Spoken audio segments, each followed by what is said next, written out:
Bonjour, bonjour. Aujourd'hui, je vais vous parler de liens entrants. Alors, ça peut paraître complètement insignifiant, mais c'est un des sujets les plus importants du référencement naturel et peut-être de votre business. C'est même, je dirais, le Graal. Donc, pourquoi quand Google affiche des résultats dans les moteurs de recherche, il y a plusieurs critères, on va dire trois, quatre principaux. Donc, la qualité de votre contenu, son autorité et la qualité technique.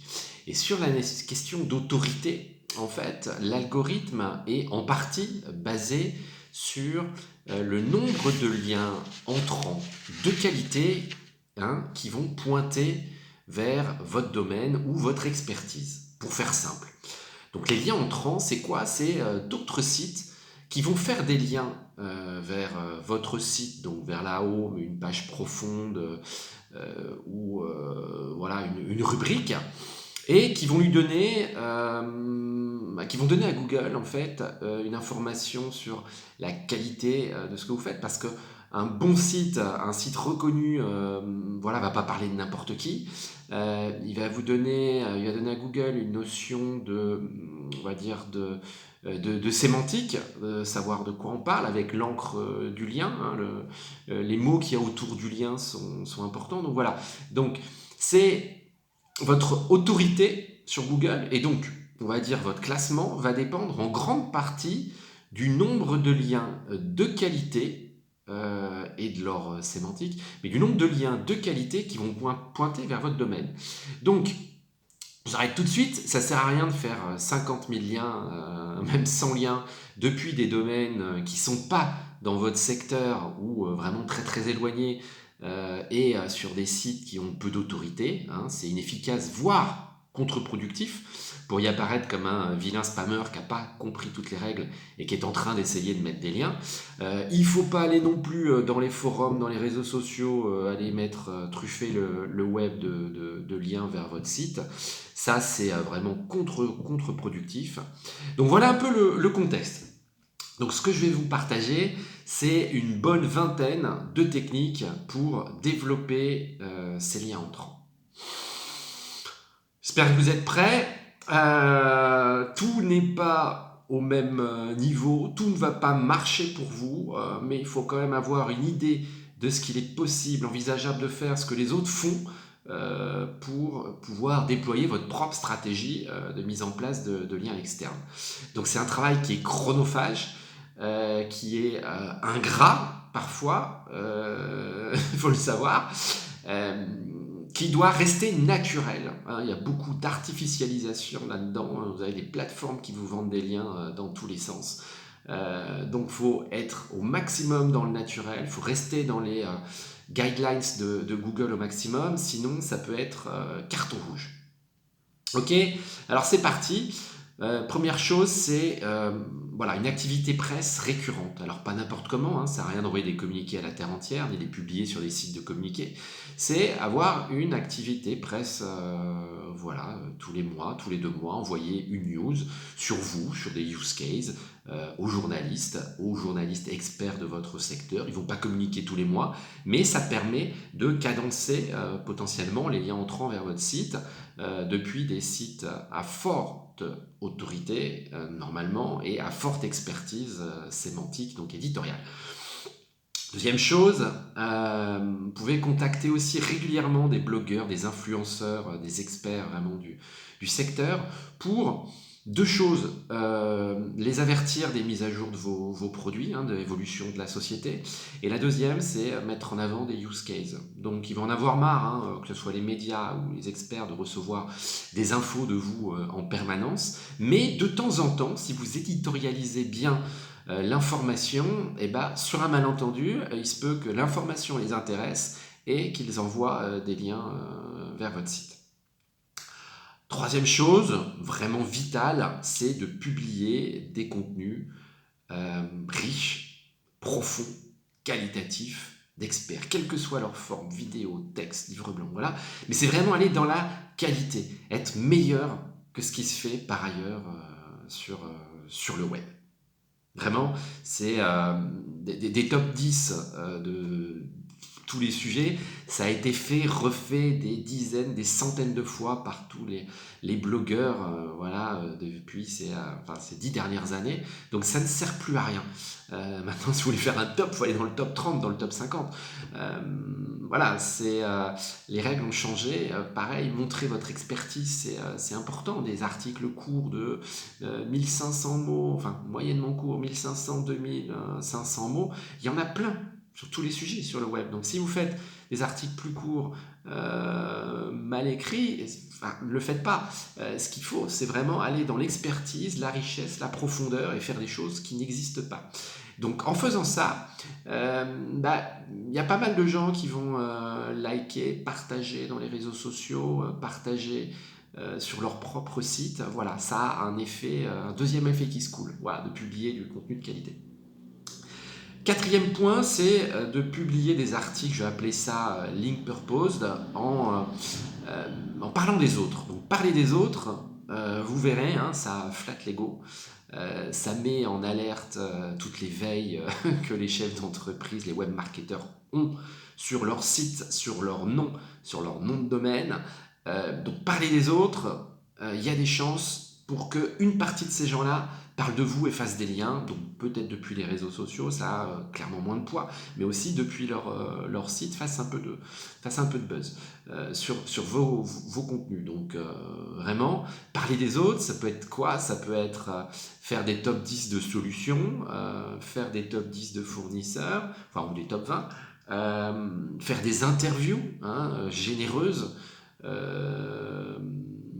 publier des vidéos d'autres de partenaires que vous trouvez intéressantes. Voilà, c'est vraiment parler des autres, c'est un moyen pour qu'on parle c'est pas automatique, hein, voilà, mais bon, il faut essayer.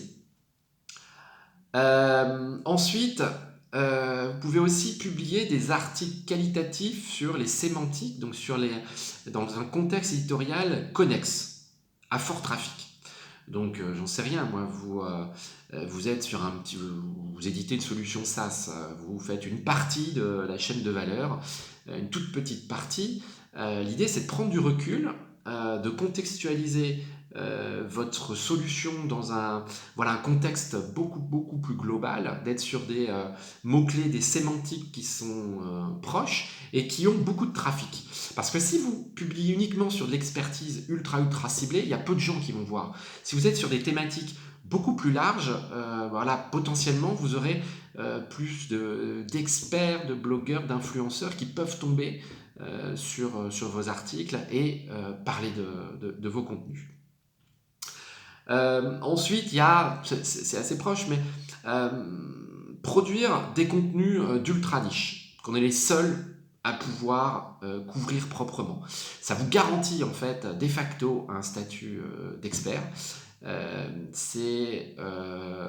Google ne voit pas le contenu ailleurs, il voit que c'est pas du contenu qui est dupliqué ou qui est near duplicate, c'est-à-dire on reprend les mêmes mots, la même sémantique, on change les mots même, on change l'ordre et tout, et on republie un article. Ça, c'est du near duplicate? Non.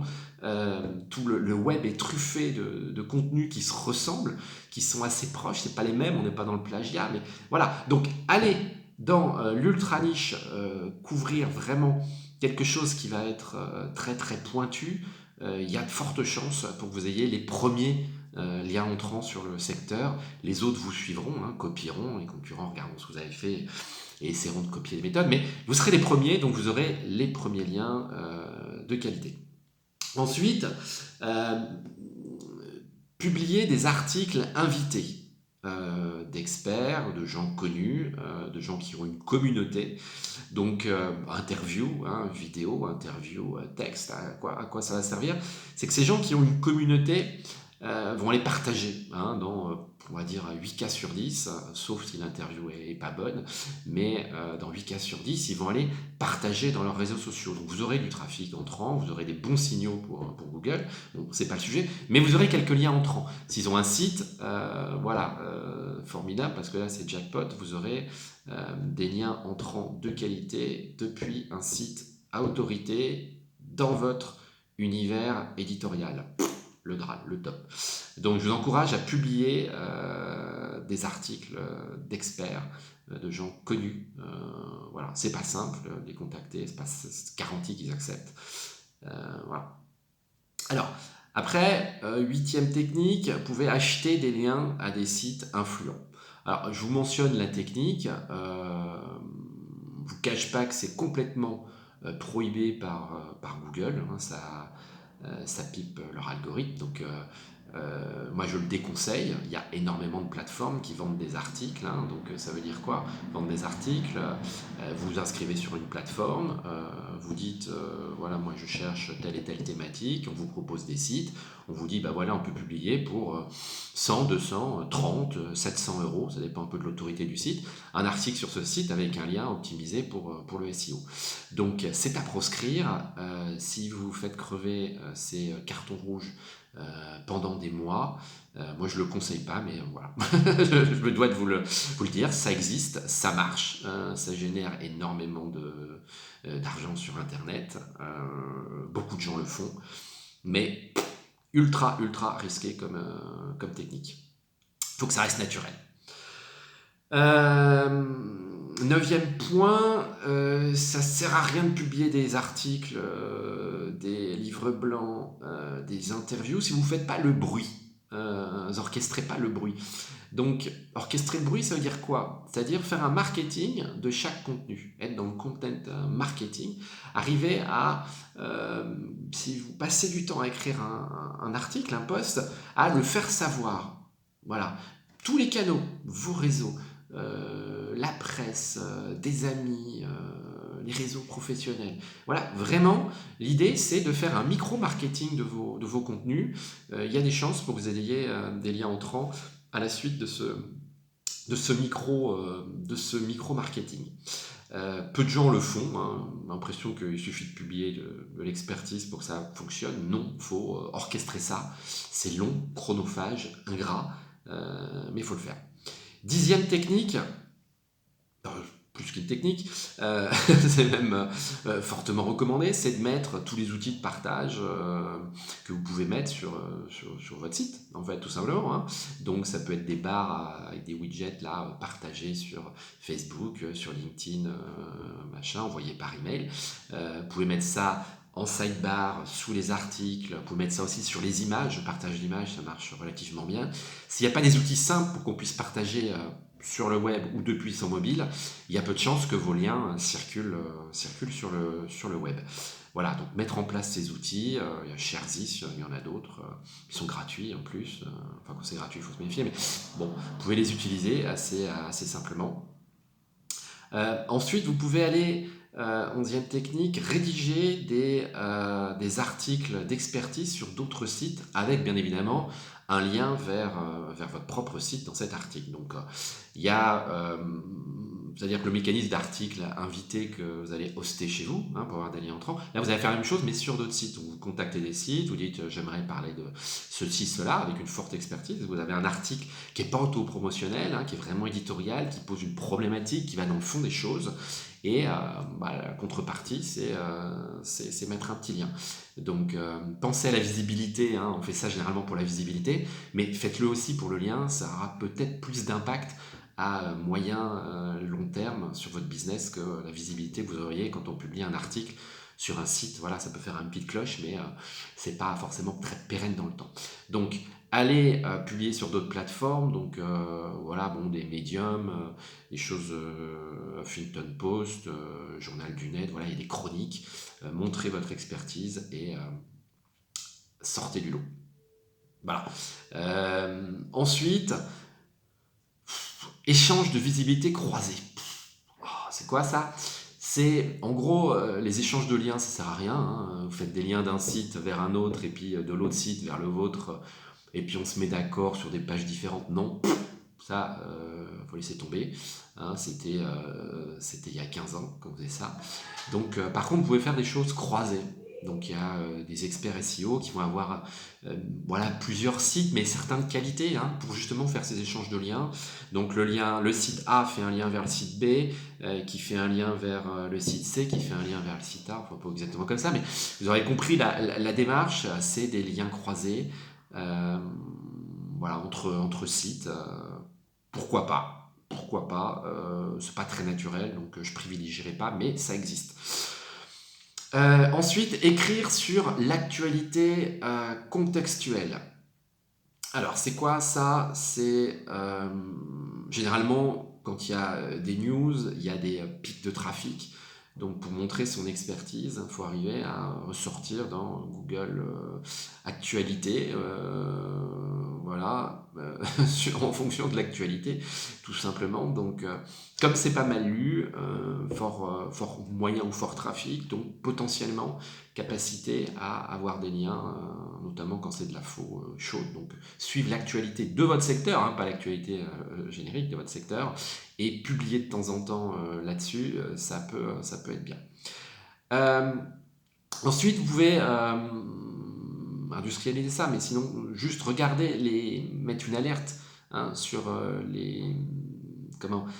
vos concurrents, hein, sur le nom de vos concurrents, donc dans Google Alerts ou dans Mention, et puis regardez quels médias parlent de vos concurrents, et dans la foulée, alors ça fait un peu crevard, hein, désolé, mais allez contacter le média qui vous a oublié et trouver l'art subtil de lui expliquer qu'il aurait pu parler de vous.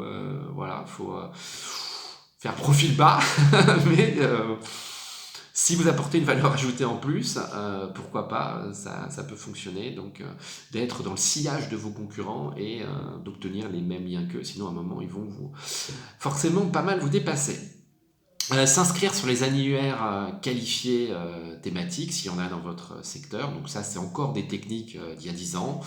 Ça fonctionne un tout petit peu. Faut pas aller essayer de mettre des liens dans tous les annuaires de la planète. Ça va rien donner. Il faut que ça soit toujours naturel, contextuel de votre thématique. Bien linker vos propres réseaux sociaux, ça c'est une évidence, mais quand vous multipliez les plateformes voilà, en tout genre, bien le faire, pensez au linking vers votre site, une sorte de bombing où tout le monde va aller pointer vers votre site, c'est important.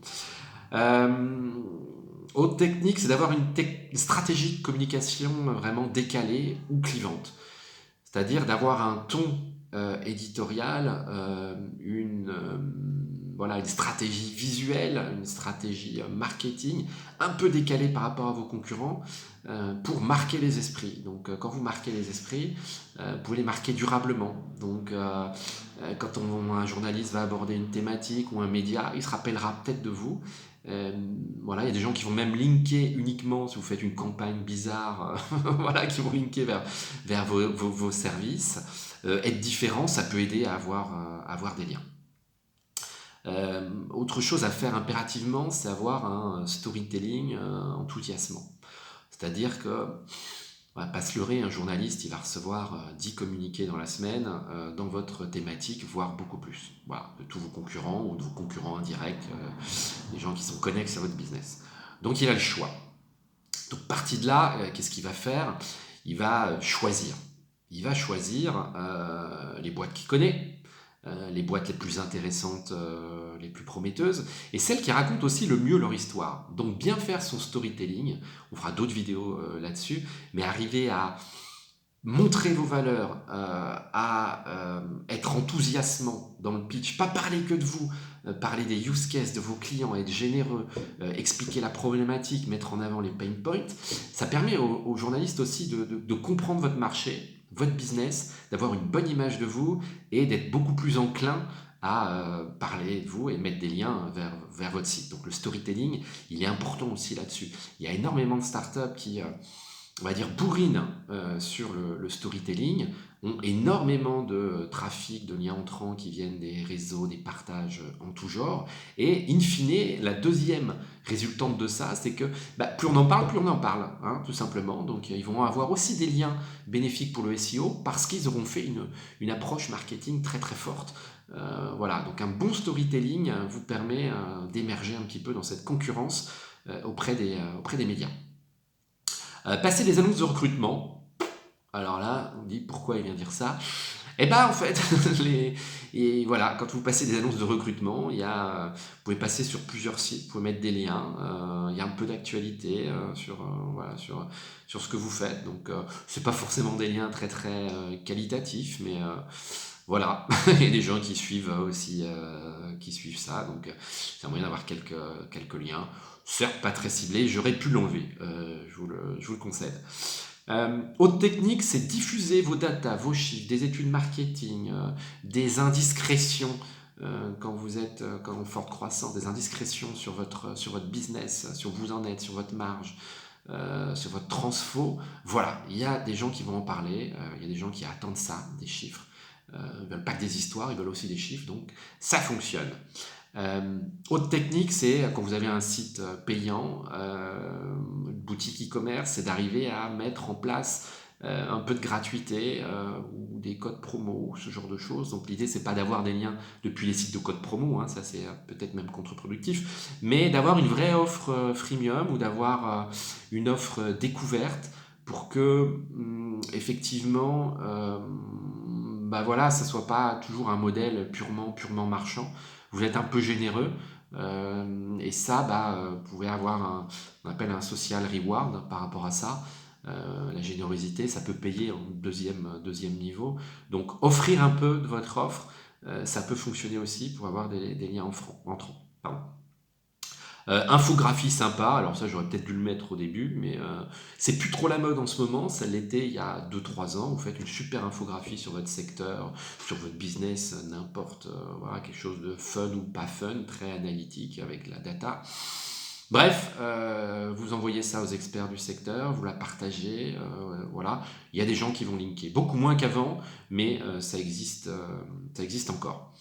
Euh, Ensuite, vous pouvez vous poser la question de dans quel secteur j'évolue. Donc il y a votre niche et il y a le secteur un peu plus large. Vous mettez des alertes sur des mots-clés dans Google Alert ou d'autres. Vous mettez des alertes sur les mots-clés connexes à votre business et vous regardez, vous suivez un petit peu ce que les médias disent de ce business et vous regardez comment vous raccrochez à ces sujets-là. Donc vous êtes un petit bout de la chaîne, mais si vous êtes sur une niche, il y a peu de gens qui parlent régulièrement de votre secteur. Donc, élargissez un peu le point de vue. Regardez comment les médias en parlent. Vous mettez des alertes comme ça, vous verrez voilà, si c'est le moment, ce qui se passe, qui en parle quoi, comment. Et ça vous permet de vous raccrocher à un contexte plus global. Voilà, les journalistes font plus des revues de sociétés ou de services et puis de les comparer. Non, ça se fait plus. Aujourd'hui, on contextualise, on parle de la problématique et la problématique, elle est complexe et si vous résolvez un petit bout de la problématique, il n'y a pas de raison qu'on parle pas de vous. Voilà.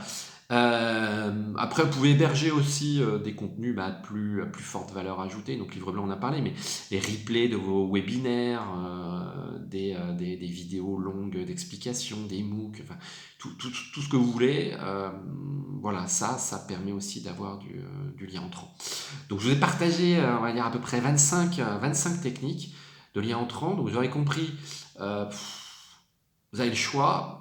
Vous pouvez mettre en place peut-être une dizaine de techniques. Hein, ça ne sert à rien de tout mettre en place. Gardez ce qui fonctionne. Je vous le répète, c'est le Graal en SEO. Vous pouvez faire des millions d'euros de marge parce que à un moment donné, vous avez fait ça et vous l'avez bien fait. Hein, il y a un effet rémanent dans le temps. Après, quelques conseils, donc vraiment, je l'ai dit plusieurs fois, il faut que ça reste naturel, le plus naturel possible. Toute artificialisation sera néfaste. Il faut que ça soit constant dans le temps, c'est-à-dire si vous faites une opération crash, super, mais voilà, faut que les liens entrants arrivent naturellement, parce que si vous faites des choses intéressantes pour la communauté, pour les internautes, normalement, c'est tout le temps. Donc, s'il y a une opération crash et puis que ça s'arrête juste après, hein, ça va pas donner grand chose. Vous avez quelques outils, donc Ahref, Majestic, Google Webmaster Tool, enfin Google Search Console maintenant, qui vous permettent de suivre un peu les liens entrants. SEMrush aussi, voilà, récupère des données là-dessus, vous dit si les liens sont même toxiques ou pas, et l'autorité des liens que vous avez. Donc, ouais, il y a pas mal d'outils qui sont en SaaS, je dirais pas très cher, mais certains ouais, commencent à être un peu chers si vous l'utilisez que pour ça. Voilà. Mais bon, cette vidéo est un peu longue sur un sujet qui peut paraître totalement anodin, mais effectivement, pour avoir déployé ça sur un site grand public au fil de l'eau avec une vraie, voilà, des retombées presse au lancement, mais colossales, euh, font peut-être que plus de 10 ans après le lancement, beaucoup de sites sont morts et aujourd'hui on est à plus de 100 millions de visites. Donc ça a été très bien fait au démarrage, ça a été fait un peu moins bien au fil du temps. Aujourd'hui c'est même presque enfin c'est beaucoup moins actif, mais ça, ouais, c'est payant. Voilà, je vous incite à pas négliger ça, à pas dire non plus à quelqu'un, tiens, toi, tu vas t'occuper, tu fais les liens entrants et puis basta, le laisser seul avec ça. C'est une problématique, vous l'aurez compris, qui est pas technique, qui est pas forcément junior, qui touche de près à la communication, au marketing, et qui est une stratégie qu'on doit mettre en place dans le temps, phaser ça dans le temps. Voilà. Après, j'en ai pas parlé, on pourra faire d'autres vidéos sur le sujet, mais euh, comment on fait des liens entrants et ce qu'il faut avoir. Le but, c'est pas d'avoir 50 000 liens non plus vers votre homepage, il faut avoir des liens vers des pages profondes. Il faut que vos URL soient simples à partager, donc pas des URL à rallonge ou compliquées qui ne sont pas explicites. Il faut aussi que les encres, c'est-à-dire le texte du lien, soit varié, qu'il soit bien évidemment représentatif de la page vers laquelle le lien va pointer, vers votre page. Et il faut aussi que le paragraphe, donc les mots qui sont autour de votre lien, soient contextuels du lien, et idéalement que l'article soit dans votre thématique. Donc, mettre un lien sur un site, même de qualité, il faut le faire proprement, c'est-à-dire qu'il faut une diversité, un côté naturel, et vraiment que ce soit explicite pour Google, qu'ils comprennent que le lien est pertinent, qu'il n'est pas mis par hasard dans l'article, qu'on ne l'a pas plugué comme ça pour faire plaisir à quelqu'un, qu'il a sa place, qu'il est naturel et qu'il est d'autorité. Ça, c'est vraiment un critère ultra important. Donc, faut pas, voilà, faut réfléchir un petit peu, planifier sa stratégie et puis déployer, voilà, sur plusieurs mois, plusieurs années, une vraie logique d'acquisition naturelle de liens entrants pour exploser votre autorité, votre référencement naturel. Merci.